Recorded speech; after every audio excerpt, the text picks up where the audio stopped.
दोस्तों, जैसा कि आप जानते हैं कि प्रधानमंत्री श्री नरेंद्र मोदी जी ने 15, 16, 17 तारीख महिला आरक्षण बिल पर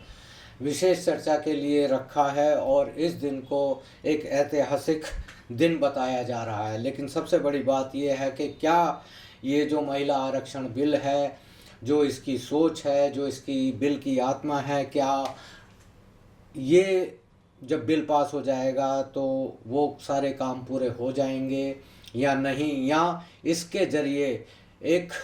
देश की आधी आबादी को मूर्ख बनाया जा रहा है, बेवकूफ़ बनाया जा रहा है, या महिलाओं के साथ में इसके ज़रिए एक ठगी की जा रही है। आज इसी को समझेंगे। नमस्कार दोस्तों, आप सभी का टाउन हॉल टाइम्स में बहुत बहुत स्वागत है। और जैसा कि आप जानते हैं कि देश में महिला आरक्षण बिल वैसे तो पास हो चुका है सैद्धांतिक रूप से, लेकिन अब इसके जो बाकी जो पॉइंट्स थे जिन पर चर्चा नहीं हो पाई थी या जिन्हें पास नहीं किया गया था, उस पर चर्चा होनी है। हालांकि ये जो चर्चा है, अगर हम एक आम बिल की तरह देखें और इसमें संसद में हम भारतीय जनता पार्टी की स्थिति देखें तो इसको पास होने में ऐसी कोई प्रॉब्लम नहीं आएगी। ये जो बिल है, अब इस पर जो चर्चा है वो एक तरीके से निरर्थक रूप से की जा रही है, या इसको ये समझ लीजिए कि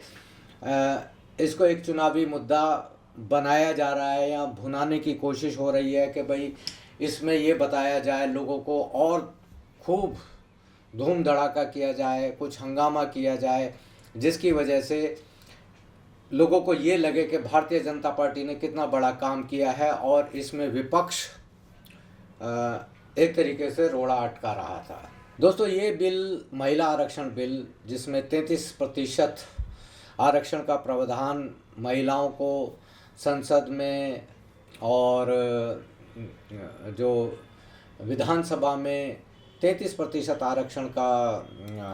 प्रावधान है, ये बिल सबसे पहले 1996 में प्रस्तुत किया गया था। लेकिन लगभग 30 साल तक ये बिल इस वजह से अटका रहा कि इसमें सभी पार्टियों को, सभी विपक्षी पार्टियों को ये लगता था कि ये महिलाओं के साथ में एक बहुत बड़ा धोखा होने जा रहा है। धोखा कैसे होना जा रहा है कि इसमें जो महिलाओं को जो आरक्षण दिया जाना है, SC ST महिलाओं को तो एक हॉरिजेंटल आरक्षण है, यानी कि जो जितनी भी सीटें यानी परिसीमन के बाद में बढ़ेंगी और जो कुल सीटें हो जाएंगी उसके हिसाब से इसमें 33% उन्हीं सीट में से, यानी जो सीट SC ST के लिए आरक्षित हैं उन्हीं में से 33% आरक्षण उनको दे दिया जाएगा। ये जो कि अपने आप में एक बड़ा धोखा है, वो इसलिए कि अगर महिलाओं को अलग से 33% आरक्षण नहीं दिया जाता है, यानी जो सीट हैं SC ST की रिजर्व, उन सीट के अलावा 33% आरक्षण इनको मिलना चाहिए था, लेकिन इसमें नहीं दिया जा रहा है। इसके अलावा जो OBC महिलाएं हैं, यानी लगभग OBC महिलाओं की जो स्थिति अगर हम देखें तो लगभग आबादी का 50% OBC की महिलाएं हैं, लेकिन उनको इसमें आरक्षण नहीं दिया जा रहा है। और शायद यही एक वजह हमेशा से रही थी कि हमेशा से जो विपक्ष था वो इस बिल के खिलाफ चल रहा था कि भाई इसमें अगर आपको ईमानदारी से महिलाओं के बारे में सोचना है तो OBC महिलाओं को भी शामिल किया जाए। अब वो ऐसा इसलिए कह रहे थे कि अगर जातिवार हम महिलाओं की स्थिति देखें तो देश में महिलाओं की स्थिति, स्पेशली जो SC ST OBC महिलाओं की स्थिति शिक्षा के अंदर, नौकरी के अंदर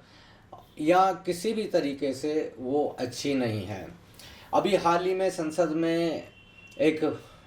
रिपोर्ट पेश की गई थी जिसमें कि ये बताया गया जो SC ST की जो टॉप जो सीट्स हैं, यानी जो IAS IPS हैं, उसमें मात्र 2% 3% हैं और लगभग 90%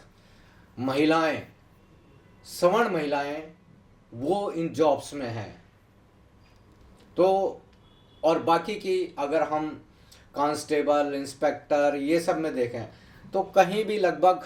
16% से ज़्यादा इनमें किसी भी महिला वर्ग का प्रतिनिधित्व नहीं है। तो ऐसे में हम किस तरीके से इनके साथ में न्याय कर पाएंगे, ये एक बहुत सोचने समझने वाली बात है। अभी जैसा कि आप जानते हैं कि दोस्तों के सिर्फ यही नहीं कि राज्यसभा में इनको ये जो बिल है राज्यसभा में नहीं दिया जाएगा, विधान परिषद में नहीं दिया जाएगा, यानी जहाँ पर सीटें जो चुनकर आते हैं प्रतिनिधि राज्यसभा में, वो लोग इन महिलाओं को राज्यसभा में नहीं ले पाएंगे और ना ही विधान परिषद में लेकर आ पाएंगे। इसके अलावा देखिए ऐसी बहुत सारी जो सीट्स हैं, पोस्ट हैं, जो कि पॉलिटिकल पार्टी की केवल और केवल डिस्क्रिशनरी पोस्ट होती हैं, जिसको वो कुछ भी कर सकते हैं। मान लीजिए महिला आयोग की, दिल्ली महिला आयोग या राष्ट्रीय महिला आयोग हो गया, या और भी इस तरीके के आयोग हो गए, ट्रिब्यूनल्स हो गए, इनमें अगर आप देखेंगे अगर महिलाएं हैं तो वो केवल और केवल सवर्ण महिलाएं हैं। इसमें SC ST महिलाएं बिल्कुल भी नहीं हैं। अगर हम इनको देखें तो ये बहुत बड़ा एक तरीके से महिला आरक्षण बिल, ये एक तरीके से देश के साथ में बहुत बड़ा धोखा है। हालांकि इसमें एक ये भी प्रावधान है कि जो इन सीट्स को जो है जो दिया जाएगा या किया जाएगा वो परिसीमन के बाद में किया जाएगा। परिसीमन से मतलब ये होगा कि अभी जितनी सीट्स हैं लगभग 216 सीट के करीब संसद में और बढ़ जाएंगी, और इसके बाद में ये जो सीट्स हैं वो इन्हीं में से महिलाओं को आरक्षण दिया जाएगा। तो कुल मिलाकर ये जो महिला आरक्षण का जो एक राजनीतिक ड्रामेबाजी चल रही है, ये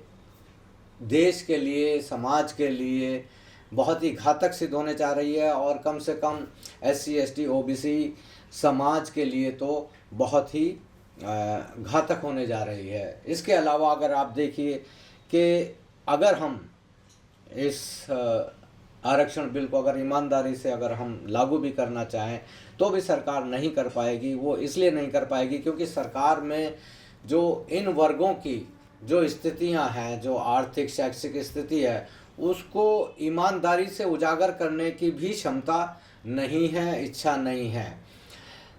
और इसका पता कैसे चल सकता है? इसका पता ऐसे चल सकता है कि जाति जनगणना कराई जाए, तो उसमें पता चलेगा कि जाति जनगणना में कि कितने लोग किस जाति के कहाँ कहाँ पर बैठे हुए हैं, कितने उसमें महिलाएं हैं, कितने उसमें पुरुष हैं, कितने उसमें ग्रामीण क्षेत्र के हैं, कितने उसमें शहरी क्षेत्रों के हैं, और किस किस जाति के जो लोग हैं वो इसमें अभी आगे आ चुके हैं। लेकिन ऐसा कुछ भी नहीं हो रहा। हालांकि सांसद श्री राहुल गांधी जी ने भी ये कहा था कि ये एक समाज का जाति गणना एक्सरे है, तो वो तो कहते हैं एक्सरे है, मैं तो यही कहूँगा कि ये एक्सरे नहीं बल्कि MRI है। इस जाति जनगणना के जरिए समाज की, देश की एक सूक्ष्म जांच हो सकती है, और फिर उसके हिसाब से देश, हमारा जो संसद है वो नीतियां बना सकती है, पॉलिसी बना सकती है कि किस समाज को कैसे विकसित किया जा सकता है। हालांकि इसके बारे में डॉक्टर BR अम्बेडकर ने 1956 में ही ये एक हिंदू कोड बिल भी लाए थे, जिसमें महिलाओं को समानता के बहुत सारे अवसर दिए थे, जिसमें संपत्ति का, शिक्षा का सब अधिकार थे उनको। और ये अनफॉर्चुनेटली उस वक्त में एक राजनीतिक द्वंद्वों की वजह से नेहरू जी ने इसको पास नहीं किया था, लेकिन बाद में पास हुआ। तो उनका ये भी कहना था कि अगर हम किसी समाज की स्थिति का आकलन करना चाहते हैं तो हमें उस देश की, उस समाज की महिलाओं का पहले आकलन करना होगा, तब जाके हम किसी समाज को आगे बढ़ने का तमगा दे सकते हैं। ये इस स्थिति का अंदाज़ा लगा सकते हैं कि ये समाज कितना विकसित है और कितना सुशिक्षित है, कितना संस्कारित समाज है। लेकिन ऐसा हो नहीं पाया, और आज भी जो भी कुछ चल रहा है ये एक महिलाओं के साथ में एक बहुत बड़ा धोखा चल रहा है। इस धोखे को अब मेरा ख्याल है कि फ़िलहाल के लिए तो शायद रोका नहीं जा सकता है, क्योंकि भारतीय जनता पार्टी की जो संसद में स्थिति है, अब सिर्फ वो ड्रामा करके, थोड़ा हो हंगामा करके, टीवी पर मीडिया में चला के कि हमने तो ये कर दिया, हमने तो आरक्षण बिल ला दिया, ये इतने सालों से अटका पड़ा था, उनकी मंशा नहीं थी, उनके अंदर राजनीतिक इच्छा शक्ति नहीं थी, और जितने भी बवंडर ये सब कर सकते हैं ये लोग कर लेंगे। लेकिन असल में जो उसकी स्थिति है वो ये है कि जब तक ओबीसी महिलाओं को इस आरक्षण में आरक्षण नहीं दिया जाता, यानी कोटे में से कोटा नहीं दिया जाता, तब तक ये बिल बेकार है। बल्कि मैं तो ये कहूँगा कि एक तरीके से एक समाज ने देश पर कब्जा जमाने के लिए जिस तरीके से तरह तरह के प्रपंच रच लिए हैं, उसी तरीके से ये बिल भी है। जैसे इन्होंने ये अपने लिए एक EWS आरक्षण भी रख लिया है 10%, बाकी यानी जनरल कैटेगरी से तो ये खाते ही हैं, इसके अलावा EWS इन्होंने आरक्षण रख लिया है, ये उसका भी फ़ायदा उठाते हैं। इसके अलावा इन्होंने अपने लिए अलग अलग कानून इन्होंने बना लिए हैं, यानी संविधान में से एक अलग से संविधान इन्होंने अपने लिए बना लिया है। अगर आप कोई फिल्म बनाएं, कोई कविता लिखें, कोई लेख लिखें, तो आपके ऊपर क्या हो सकता है ये किसी को कुछ नहीं पता है। तो कुल मिलाकर ये जो एक सिस्टम बनाया जा रहा है, यानी they are creating the system within the system, ये उस तरीके से अपने आप को सुरक्षित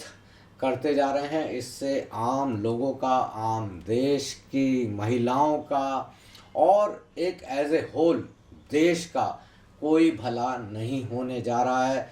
दोस्तों, इसके बारे में हम चाहते हैं कि और भी विस्तृत चर्चाएं होती रहें। तो आपको ये हमारा विचार कैसा लगा और इसमें कैसे हम इसको सुधार कर सकते हैं और इस पर कैसे हम और अलग अलग चर्चाएं कर सकते हैं, इस पर अपने विचार ज़रूर प्रस्तुत कीजिए। हम इसको अगली वीडियो में, अगली चर्चा में इसको हम ऐड करेंगे। और अगर आप हमारे इस चैनल पर नए हैं तो कृपया करके इस चैनल को लाइक करें, शेयर करें, सब्सक्राइब करें और ज़्यादा से ज़्यादा कोशिश करें कि इस चर्चा को आगे बढ़ाएं। धन्यवाद।